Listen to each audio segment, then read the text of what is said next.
Hello, welcome back to another video diary. Just a quick one this week. I've been taking some feedback on that. It's been a busy week. We've been up to all sorts of different bits. Started on Sunday with the Remembrance Parade, the Remembrance Service in the town centre. It's a sombre occasion, but it's also a great occasion for civic pride. You get all the troops marching through town, the Salvation Army there with a band, you get the veterans, you get the cadets marching through the town centre, and it was a great opportunity for them to see the new Lower High Street, which has been unveiled now from its hoardings. Very exciting. We all gather around Maidstone West train station, around the war memorial that's there, and the councillors dress up in silly hats and gowns, all the traditional stuff, and we have a service, we sing some hymns, it's brilliant.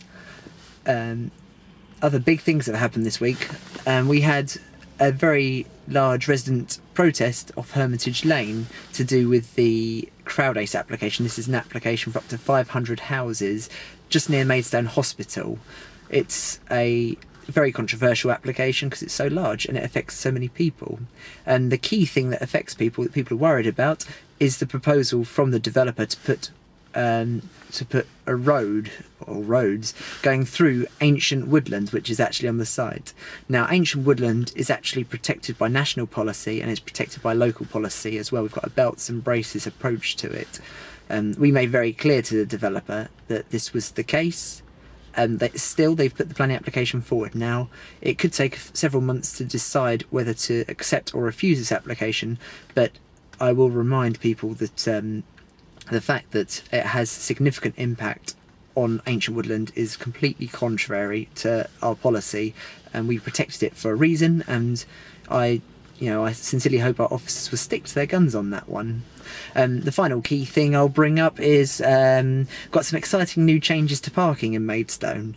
At the moment, the trouble is you get to town, you do your pay and display car park, you walk off, and you're in a rush to get back to your car in time for before you get a ticket because it expires. And this means sometimes stops you spending time in town. We don't want to do that. We want to make Maidstone a great place to stay. And if you go out shopping, we want you to stay for a cup of coffee, maybe have a meal, meet up with friends, maybe go out to one of the leisure facilities here.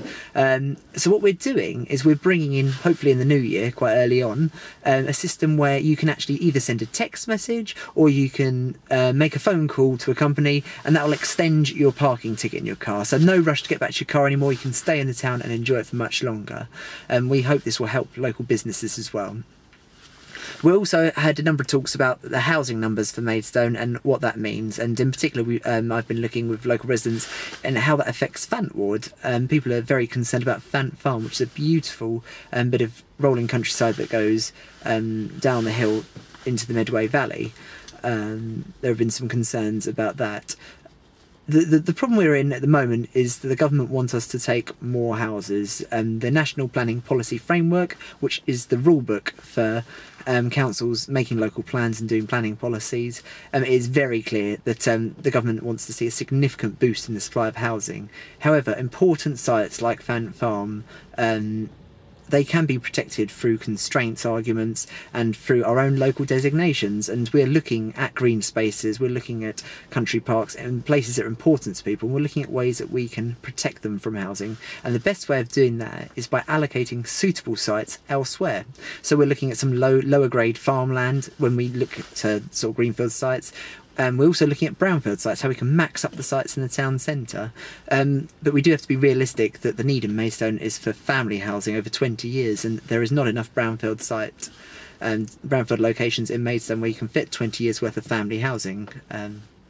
But we will keep soldiering on, and we will find a solution, and we will bring it to the public, hopefully in the new year, maybe around about February, March time. Apart from that, really, not much else to report, so I'll be in touch next week. If anyone has questions or answers, things you want me to sort of respond to make this process more interactive, please do comment on my blog, which is www.stevepaine.co.uk, and I will try and respond to you through these videos. That will do. Thank you very much. Bye.